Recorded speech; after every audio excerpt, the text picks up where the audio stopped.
Olá pessoal, vamos continuar hoje com a nossa aula de controle estatístico de processos 1, né?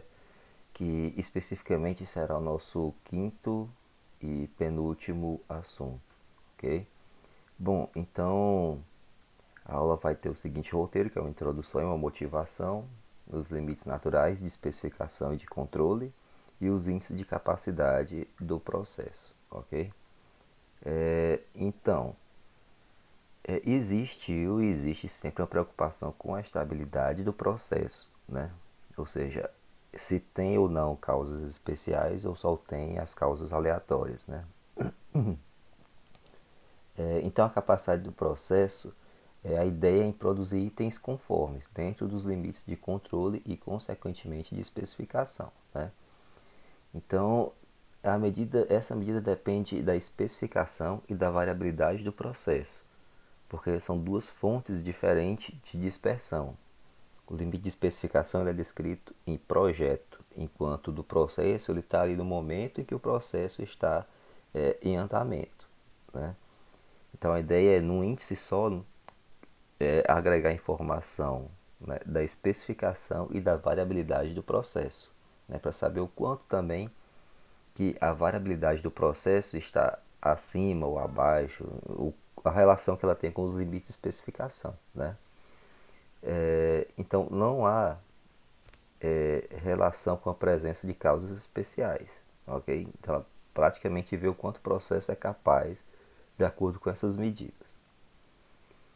Então trabalha-se com a variabilidade do processo, de modo que a gente podem existir causas especiais. Se existir, a capacidade do processo vai ser afetada. De que modo? Se existe uma causa especial, os limites aumentam, né? Mas geralmente o que vai estar alterado vai ser a média ou o desvio padrão, a variância. Então, naturalmente, se existir causa especial, provavelmente a capacidade do processo vai ser afetada, né? Então, aumenta consequentemente o número de itens fora de não conformes, né? Fora de algum controle de qualidade. Então, obviamente, isso vai gerar um comprometimento, né, do processo. É bem óbvio, mas a ideia é simples.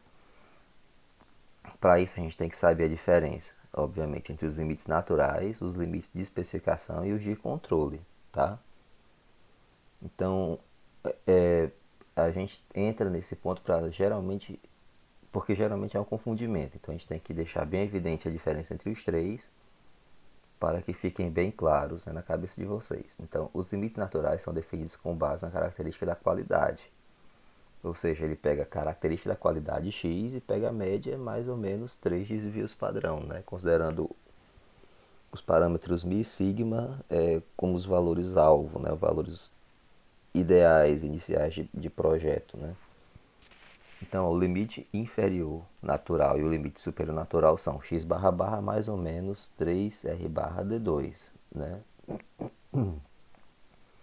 Então, se o x tem distribuição normal sigma, μ sigma 2, espera-se que 27 em cada 10.000 unidades sejam produzidas e caiam fora dos limites de controle, né? Então, se você produz 10.000 peças com processo sob controle, mesmo com o processo sob controle, você espera que em torno de, em média, 27 peças caiam acima ou abaixo desses limites, né? Que é aquela ideia lá do limite do, perdão, da probabilidade de ocorrência de um alarme falso, né? Então, os limites de controle, no caso do gráfico de controle para média, né, são baseados na distribuição amostrada do estimador de Mi-Chapéu, né? Então, limite superior e inferior de controle é x barra barra mais ou menos 3R barra sobre D2 vezes raiz de n. Porque a média, né, ela tem a mesma média da distribuição original. Então, se eu tenho a x, segue normal mi sigma 2, x barra vai seguir normal também com média mi e variância sigma 2 sobre n. Então, a variância muda, mas a média não, ok? Então está aqui bem evidente, né, a diferença entre os naturais e os de controle. Então os naturais eles são com base na característica de qualidade original dos dados, tá? Já os limites de especificação são estabelecidos pela engenharia, né?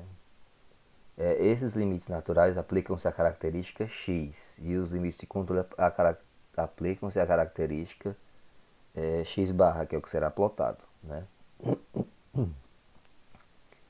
Apesar de serem medidas da mesma unidade, né, de medida física, quilogramas, ml, milímetros e por aí vai, a variação de x ela é inferior a de x, perdão, a variação de x barra é inferior à de x, né? Então não é válido comparar os limites de controle com os limites de especificação. Quando o processo está estável e ajustado, o ideal é que toda a distribuição de x esteja dentro dos limites de especificação, ok? Então, vamos considerar uma variável aleatória x como sendo o peso dos pacotes de granulado. Então, o processo tem um valor alvo de 100, ou seja, cada pacote tem em média 100 gramas e um desvio de 10. Assumindo o processo sob controle e estável, tem-se um cenário de acordo com essa figura 1 aqui, que os limites de especificação, né? O inferior e o superior de especificação. Caso a média se desloque de 100 para 120, que é o que acontece na figura 2, olha só, a média original, 0, aqui os limites de especificação fixados, né? E aqui ó, a distribuição que teve um deslocamento de um valor alto, né, de 20% aí. Então aqui vai ter esse grande deslocamento, né? E olha como a densidade fica fora. Então os limites de especificação eles têm uma grande proteção para que o processo não caia, não fique fora de controle, né? É ideal. Pode-se então calcular o percentual de itens que deixarão de atender os limites de especificação, PFE, tá vendo? Então como é que ele vai ser feito? Ó? A probabilidade de Z menor do que Z, menor que o limite inferior de especificação, união Z maior que o limite superior de especificação, né? Ou 1 menos de Z pertencer aos limites de especificação, né? E esses limites de especificação são LE menos μ x sobre sigma de x, ou seja, as medidas relacionadas à própria variável aleatória x, né? Então, considerando os pacotes de feijão, né? Aquele exemplo bem na aula retrasada, então os limites de especificação eram 985 e 1015. Então, assumindo que o x tem essa distribuição aqui, né? Então, se o percentual de itens fora dos limites de especificação são esses, ó. Então aqui os valores, né? O valor de percentual bem baixo, né? Agora se for 1004, ó, 0,74. Se for 1008, ou seja, na medida que eu aumento o deslocamento da média, eu aumento esse percentual, lógico. Você viu que o limite está aqui, fixo. Se você está mexendo, deslocando a média ou a dispersão, puxando mais para cá ou mais para cá, é natural que aumente essa quantidade, né? Não só para deixar evidente isso. Então, aí os comandos, né? Para a produção desses gráficos, para vocês terem acesso, é importante. E aqui é o comportamento das médias pelo poder, né? Então, o poder ele vai aumentando aqui à medida que você vai ter um deslocamento na média, né? Também é esperado um deslocamento grande. Bom, e indiretamente para os índices de capacidade, foi tudo isso para contextualizar, né?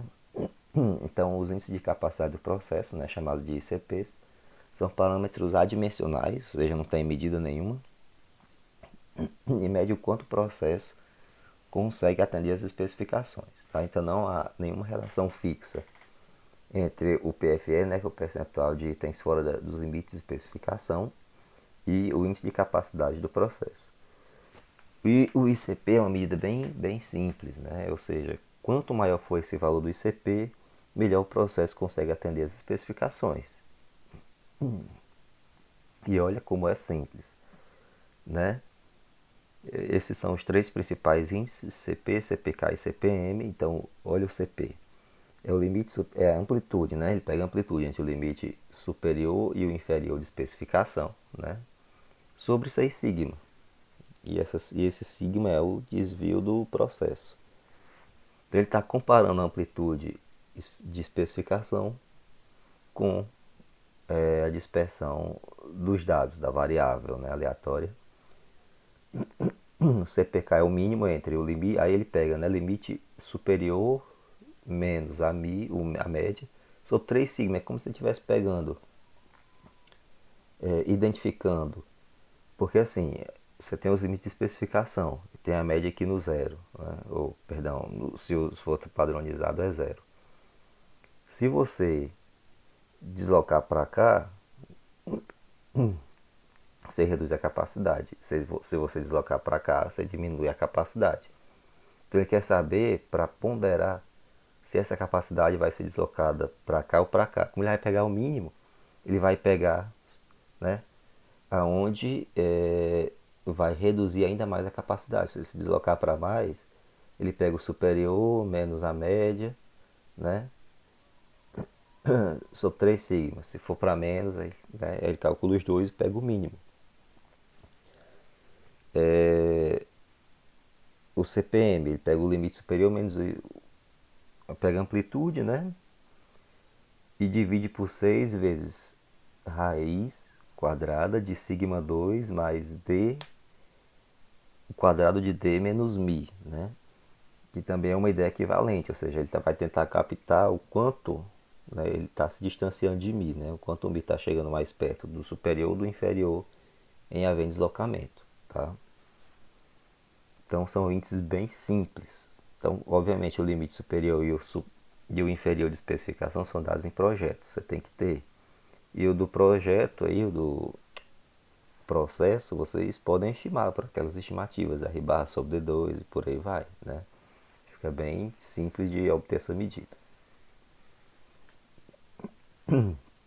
Então, ó, supondo um LI de 2 de um LSE de 8, né, e diferentes valores de mi e sigma, a gente vai ter que a capacidade, né, com base nessa situação, é insensível, o sal CP é insensível a mudanças na média do processo.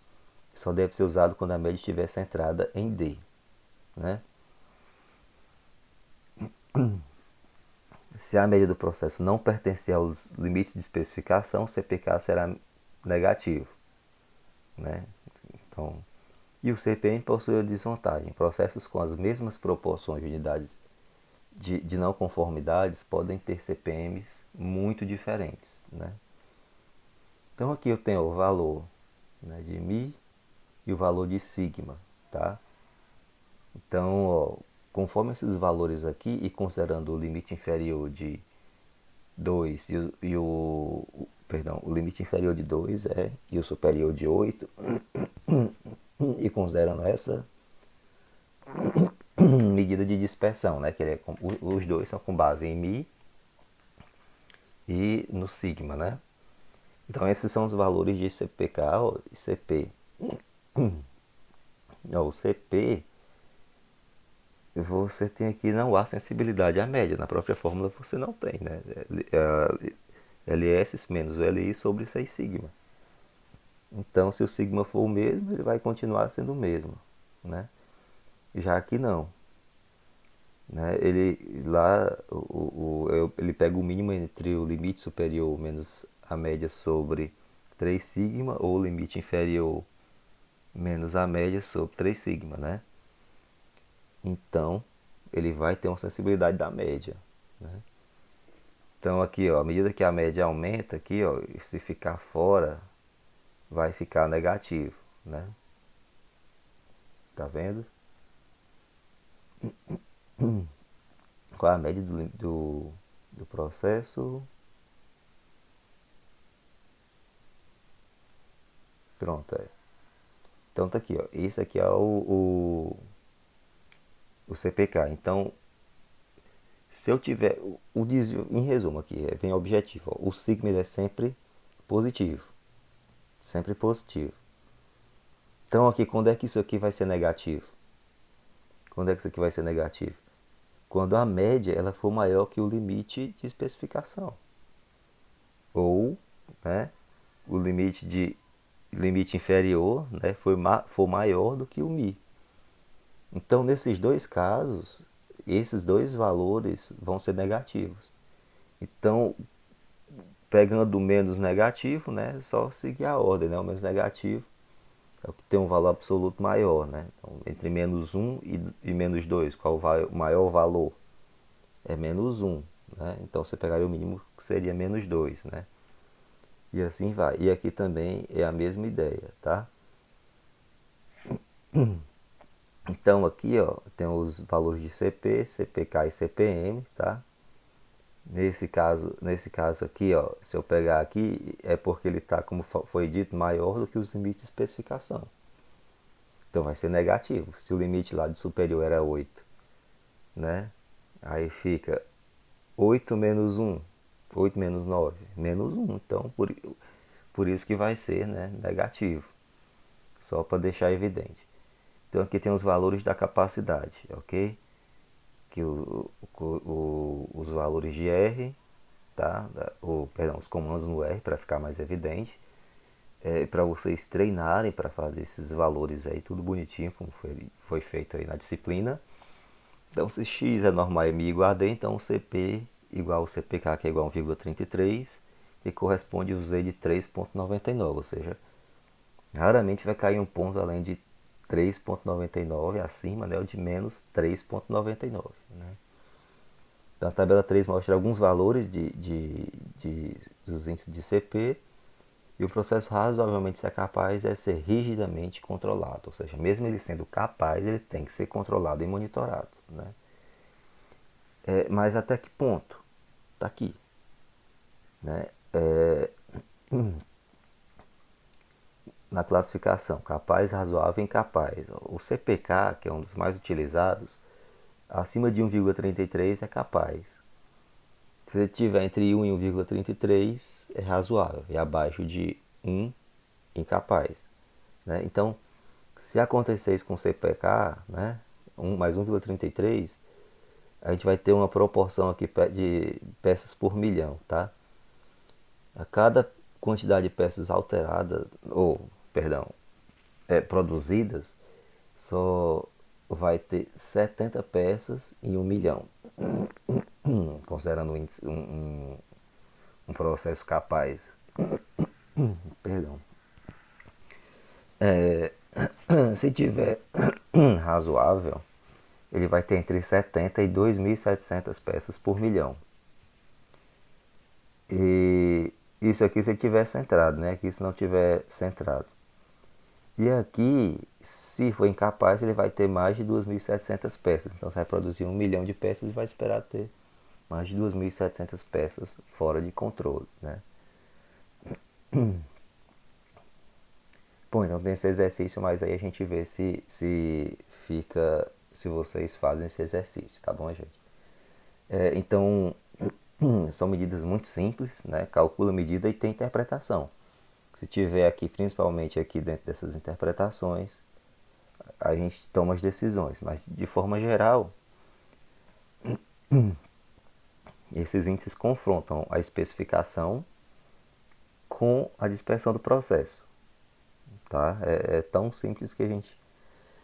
De que modo? Os limites de especificação eles são muito mais protetores, né? Eles são muito maiores. Então, geralmente os limites de controle estão aqui. Ó. E os limites de controle são baseados em quem? Na dispersão do processo. Então, o que ele está fazendo é comparando os limites de especificação com a variância do processo. Seja o CPM, o CPK, o CP, todos têm a mesma ideia. Uns levam em consideração quando ele se desloca da média, ou em relação a esse limite inferior e superior em relação a esse mi, né? Mas a ideia é a mesma. Quanto mais capaz o processo, ele se refere em resumo, a baixa quantidade de itens que vão estar além dos limites de especificação. Né? Então, ou seja, se você tiver 1 milhão de peças produzidas para o processo capaz, ele vai estar ali em torno de 70 peças. Então, 70 peças em 1 milhão de peças é muito pouco. Então o processo é capaz por isso, porque ele vai ter poucos pontos, poucos alarmes, poucos alarmes falsos. À medida que ele vai deixando de ser capaz, ele vai aumentando o alarme falso. Né? Então é como se a variabilidade dos dados estivesse se aproximando da amplitude dos limites de especificação. Isso é ruim. Né? Então, quanto maior esse índice, melhor, porque indica uma maior proteção contra alarme falso. Em resumo, é isso. Tá? Bom, pessoal, então acho que é isso. Eu vou passar esse trabalhinho aí para vocês, mas aí a gente combina a data de entrega direitinho, tá? Então é isso aí, pessoal. Um abraço e fiquem com Deus. Valeu, gente.